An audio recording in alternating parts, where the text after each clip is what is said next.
Hello, I'm Dr. Ryan Lloyd, and this is my wife, Sang. Hello, my name is Seng and I am from Thailand. I am a homemaker and a homeschool mom. I'm a family medicine doctor. We've been married for 18 years now Yes. and have 6 children, all the way from ages 3 up to 17. And we've been living in Thailand for the last 10 years.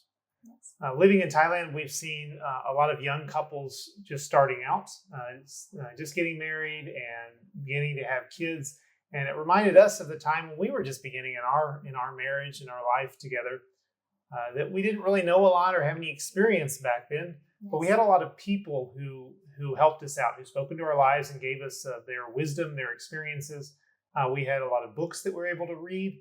And most of all, we had the Bible. We had God's Word to teach us about what God's plan and purpose for marriage and for children is. Yes. And so that's something that we really was on our hearts to want to share with our brothers and sisters in Thailand And in Asia. and in Asia. That's why in we general. have this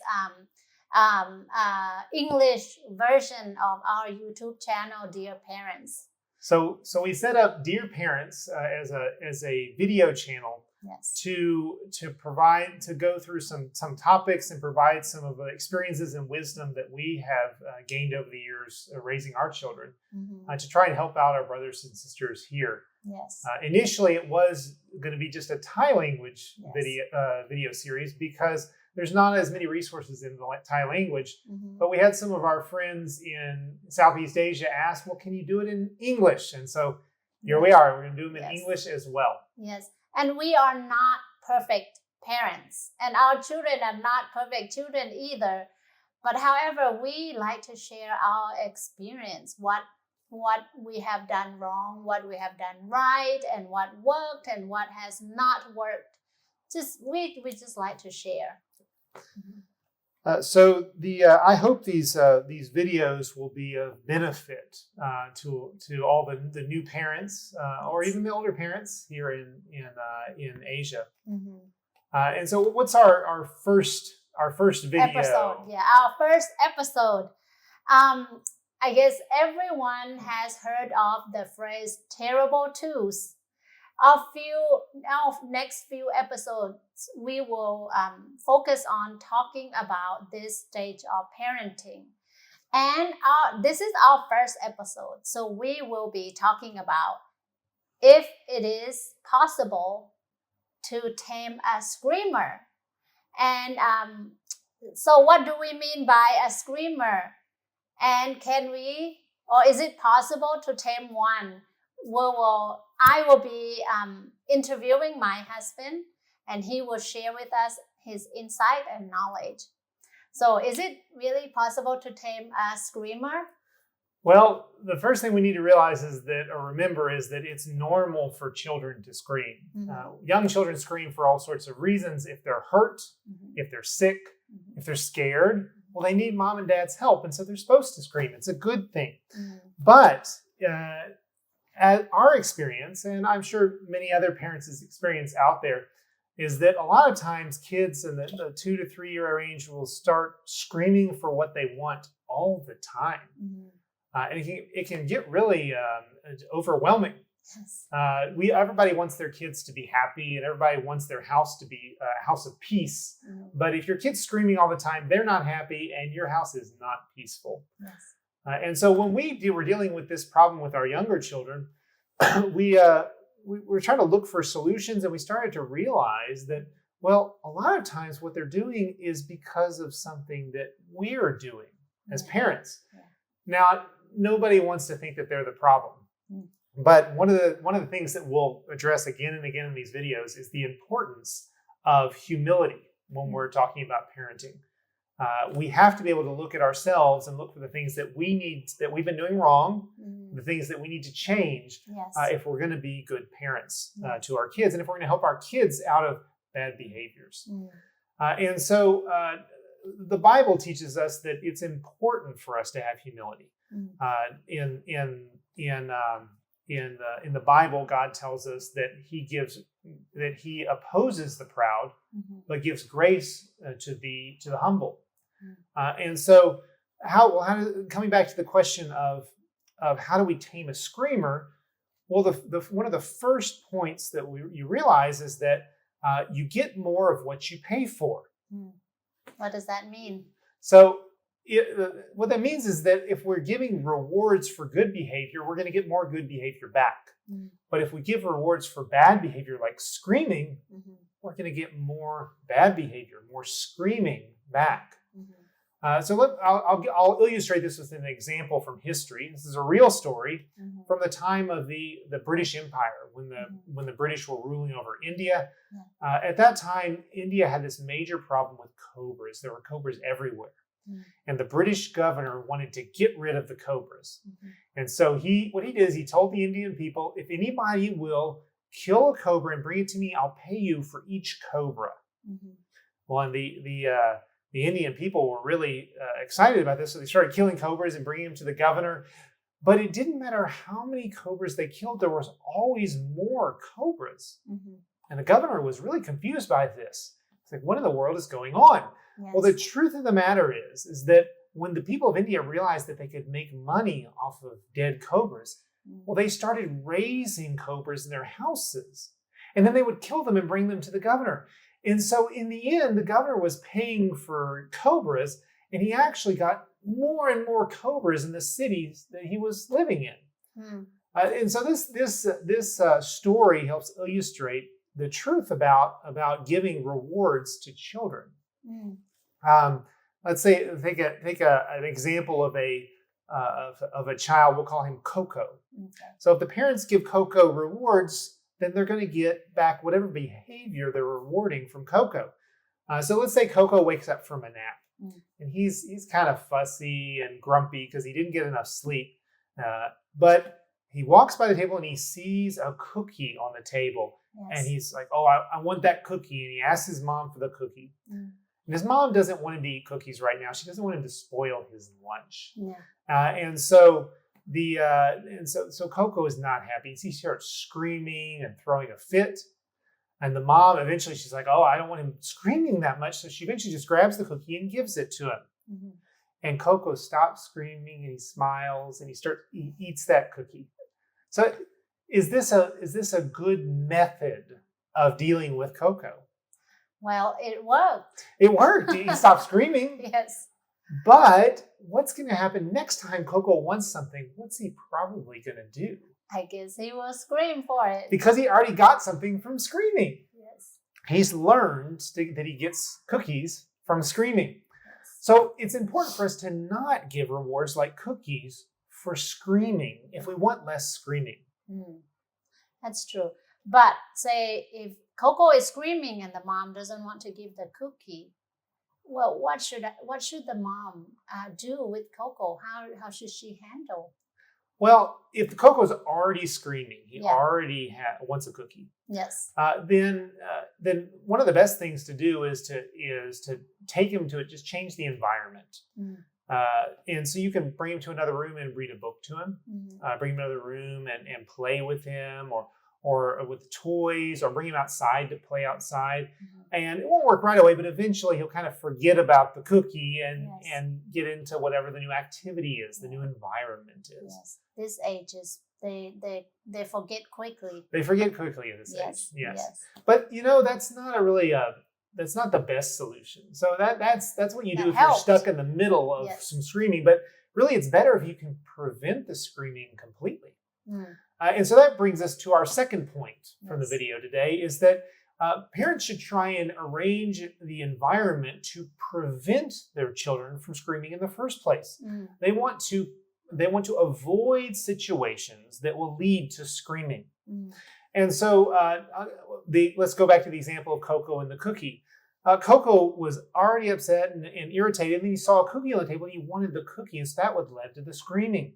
So parents should not leave things out that they don't want their children to have, like cookies. They should be stored away somewhere, and you just bring them out on special occasions, but they're not just sitting out for him to see and then to want and start screaming. Another example would be if with cell phones. Yes. Little kids love cell phones. They love the colors and the sounds. They're just so much fun. They're really kind of like drugs for little kids. And we'll have another episode about how to deal with cell phones and electronics in the future. But just for the sake of this example, with cell phones, if Coco loves cell phones and he wants to play with them, well, then you don't want to leave them sitting out where he can see them and think about it and start asking for and screaming or crying to get to play with the cell phone. You want to put it away somewhere where he doesn't see it. And that can help prevent the problem in the first place. Yes. And one last example would be something I see all the time in Thailand is when people go to the market. When I go to the market, I see parents or grandparents bringing their kids to the market. And the child obviously is used to getting some cookies or some snacks at the market. So he'll go there and the parents or grandparents are trying to shop. They're trying to get the stuff they need for the week. And the child is asking and pulling on their parents' clothes and asking for cookies or snacks. And eventually, if they're not given, it's not given to them, they'll start screaming and crying and even maybe throw a temper tantrum on the floor until eventually grandma and grandpa or mom and dad go and buy a snack and give it to them. Yes. And so they get into this habit, this expectation of getting snacks at the supermarket or at the market. Yes. And so one of the things, in order to avoid or prevent this situation in the first place, is that it would be better to just not ever buy snacks for them at the market. So you can go there and do your normal shopping without this screaming that's involved normally. Though, but in general, when grandparents take their grandchildren to market, and there's so many different things in market, and I think it's really tempting and it's fun to buy, snack toy for their grandchildren or their children. Is it, you mean like we should not do it all? Well, it depends on the situation. So if you're grandparents with grandkids and you barely ever take them out and you only take them out for special occasions, then of course, yes, buy them something fun at the market. Yes. But if you're grandparents who are taking care of the kids a lot, or the parents, and you have to take them with you when you go shopping, then you're going to have to go regularly, and you can't be buying them snacks all the time. It's just not good for them. So don't introduce something that you don't want to do regularly like that. If you're going to have to bring them to the market regularly to go shopping, then don't introduce the idea of getting snacks at the market. Do it a special time at home. You can take a snack out on a special time, but not when you're going to the market.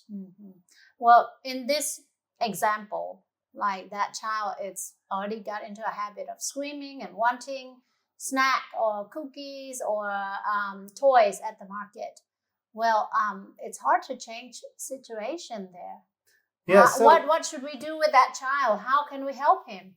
So this brings up a good point. We like to avoid situations where our kids would want to scream, but you can't do that all the time. Yes. Sometimes our kids are going to be exposed. They're going to have experiences that are difficulties that they have to overcome, obstacles that they have to overcome in life. That's part of growing as a child and becoming an adult, is learning to overcome obstacles. And we had to be realistic. As dad and mom are not always going to do the right thing. Yes. And sometimes we're going to teach our kids bad habits. Yes. And they're going to need to change their habits. So our kids are going to have to overcome obstacles or overcome bad habits in themselves. And so we need to ask, well, how can we help them do that? And so that brings us to our third point, which is that we want to set our kids up for success. Set our kids up for success. How does that work? So what that means is that we don't want to go into situations or difficulties or obstacles without planning ahead, without thinking ahead. Because I don't believe there's any parents out there that want their kids to fail, that want them to not be successful in changing a bad habit or in overcoming an obstacle. But if we don't prepare, a lot of times we'll react to situations out out of our own emotions, our own fears, Yes. our own anger, our own irritation, our own embarrassment. Mm. And so we can lead our children, instead of preparing our kids for success or setting them up for success, what we're doing is we're setting them up to fail. Mm. Let's take an example of Coco at the market. Yes. Let's say dad needs to go buy some things, and he brings Coco along to the market, and Coco already has a bad habit. Mm. He already has an expectation he's going to get snacks every time he goes to the market, and he's already used to screaming until he gets them. Mm. So dad takes Coco to the market. He's trying to buy some supplies for the house, and Coco is pulling on his pant leg and saying, "Daddy, I want cookies. I want cookies." And his dad said, "No, we're not here to buy cookies. We're shopping right now." And then Coco throws a fit, throws himself on the floor and starts screaming and crying. What's dad going to do? Well, dad's going to feel embarrassed in front of everybody. His kid's just throwing a fit on the floor. He might start feeling angry, and he might start like rebuking his child, and maybe start spanking him, start yelling at him. And if Coco's really scared, maybe he'll stop right now, maybe. Mm-hmm. But this method is not, that dad's not going to be able to change Coco's heart and not be able to teach him a new behavior. Mm. What the dad's actually doing is setting Coco up to fail. Mm. Because let's imagine if this is the way they interact, Coco screaming, dad yelling and hitting him, and if that's their normal interaction, then as Coco grows up, he's going to start to get some anger and some bitterness toward his dad. Mm. Well, he's not going to listen to his dad when he's a teenager. When he's an adult, he might not love his dad at all. Mm. And so the dad is setting his child up to fail. Mm. But God teaches us a different way. Yeah. In the Bible, God tells us that He says, "Fathers, do not provoke your children to anger, but bring them up in the discipline and instruction of the Lord." So we're not supposed to provoke our children. Well, can you explain a little bit more? I mean, will parents want to provoke their children? So parents don't think, "Oh, I'm going to provoke my children to anger today." That's not the way they think. But a lot of times what we do provokes them to anger. So if we're not planning ahead, if we're not being prepared, if we're not being proactive in our parenting, then a lot of times what happens is we'll just react like dad with Coco. He gets embarrassed, he gets angry, and he just acts out of his emotions. And so when we just react out of our emotions like that without preparing, a lot of times what we do and what we say to our children will provoke them to anger. I see. So it's not like we're doing it intentionally, but explains our third point, how we go about it. How do we set our kids up for success? Yeah. And so what we want to do is you need to prepare your child. If they're going to face an obstacle or have to change a behavior, you need to prepare them first ahead of time. Mm-hmm. Then you need to set up and prepare the environment. But really, before you do either of those, you need to prepare yourself. Mom and dad need to prepare. We need to prepare ourselves. We need to prepare ourselves by getting ourselves ready for the difficulty it's going to be. So we don't just react out of anger or irritation. We need to have patience and love. When we teach our children, when we help our children, when we're setting our children up for success, we need to do it with patience and love. Yeah. And so once we've prepared ourselves, we have to prepare ourselves by deciding what we're going to do. And so if we realize we've made a mistake, we've done something wrong. Dad's been giving Coco cookies at the market every single time. He's been rewarding his screaming with giving cookies. Dad needs to repent. He needs to change his mind. Instead of doing this, we're not going to do this anymore. We're going to do it differently. We're going to do it a different way. And after Dad's changed himself or changed his mind, and now he needs to help teach Coco. So now when you want to teach a young child, you want to set them up for success. You want to set it up so that they can learn. So you want to do it when he's not hungry, when he's not sleepy, and when he's in a good mood. Dad needs to set Coco down and for example, he might say, "Coco, Mommy and Daddy, we've been doing it wrong. We made a mistake. We've been giving you cookies every time you go to the market, and it's not healthy for you to eat cookies all the time like that. They should be special. Just occasionally we eat cookies. Yes. But if you eat cookies every time you go to the market, it's not healthy for you. And we've been giving you cookies and snacks when you scream. And that's not good for you either. And it's not good for mommy and daddy. Mm. So we're gonna change our minds. We're gonna do it differently. We're not gonna do that anymore. Yeah. We're gonna go a new way. We're not gonna buy cookies at the market anymore. Mm-hmm. We'll have cookies at special times at home sometimes, but we're not gonna buy them at the market anymore. And we're not gonna give Coco cookies when he screams anymore. Mm-hmm. And so mom and dad need to explain this to him patiently and with love. And they need to do it several times before he has to go to the market. Yeah. Because little kids, it takes them a while to understand and to learn and to remember what you're teaching them. Mm-hmm. So teach them 2 or 3 times. Mm-hmm. And then he's ready to go to the market, Mm-hmm. ready to face the challenge. Yes.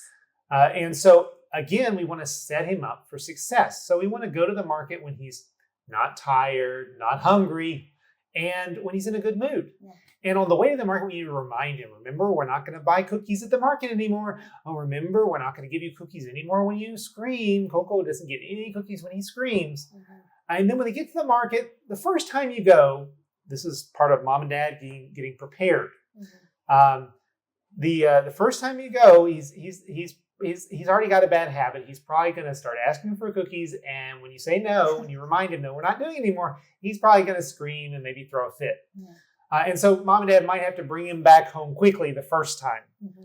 But it's important not to react out of anger and frustration when that happens, but continue to teach with patience Mm-hmm. and with love. And say, Coco, remember, we don't want to do this anymore because it's not good for you. And we're not going to we're not going to buy this cookies at the market anymore. We're not going to give you cookies when you scream anymore. And just prepare him and teach him again. And then another day when he's not tired, not hungry, when he's in a good mood, let's try going to the market again and see if we can do it this time. Mm-hmm. And when you bring him to the market in the next 2 or 3 times, you want to involve him in things like, here, can you help hold groceries for mom and dad? Mm-hmm. And try and get him to have some involvement so he can get involved in what's going on. But we want to again teach him and help him through this. And eventually, if we set him up for success like this, the second or third or fourth time, eventually he's going to be successful. Yeah. And mom and dad would be so relieved. But we're gonna want to give him a reward, but not a cookie, not a cookie. We want to praise him. We want to say, Coco, you did such a great job. You went to the market with mommy and daddy and you helped us so much. You were helping carry the groceries and you were such a big boy. You were being such a good boy. And you didn't need to get cookies and you didn't scream for cookies either. You did so well. And Coco's he's going to be so proud and so happy that mom and dad are happy with him. But also he's going to remember this experience that he's had of overcoming an obstacle, of changing a bad behavior. He's going to remember this experience and he's going to take this with him into the future when he faces his next obstacle, his next behavior he has to change. He's going to remember that he can have success. Can you summarize these 3 ideas again? So the 3 ideas that we went over today are: number 1, you get more of what you pay for. Okay. So don't pay for bad behavior like screaming. That helps to tame a screamer. Okay. Number 2, you want to avoid situations that lead to screaming. Mm-hmm. And number 3 is sometimes our kids have to change behaviors and have to overcome obstacles. We can't avoid everything. Mm-hmm. And so we want to set them up for success. Set them up for success. Mm-hmm. And remember a couple of the foundational points that we're going to return to again and again throughout these videos is that we need to act out of humility, looking at what we've done wrong and what we can do better, not just at what our children are doing wrong. Yes. And we don't want to incite our children to anger. And that means that we need to be very careful about how we do things, when we do them, and planning ahead to be proactive rather than just reacting out of anger. Mm-hmm. Thank you. I hope that what Dr. Ryan shared with you today will be helpful for you and for your children. I know that being parents, it's not an easy task, and it is very important, and it's an honorable job. And it takes time and humility. And there are times that you try and try and try, but you don't see success. Please don't get discouraged. It is hard. When it is hard, I like to remind you that there is a God, a loving God who cares about you and He cares about your children. Seek Him and learn from Him and walk in His way. Pray for help from Him and trust Him. And I really truly believe that He will bring you through and He can change you to become better parents and He can work in your children's hearts too. And next episode, what are we gonna be talking about? So the next episode we'll be talking about discipline. Yes. Is it something is it a right thing to do to discipline children? And if so, is there a way to do it that shows love and that's beneficial in our children's lives? Yes. We will come back. See you then. Yes. Bye.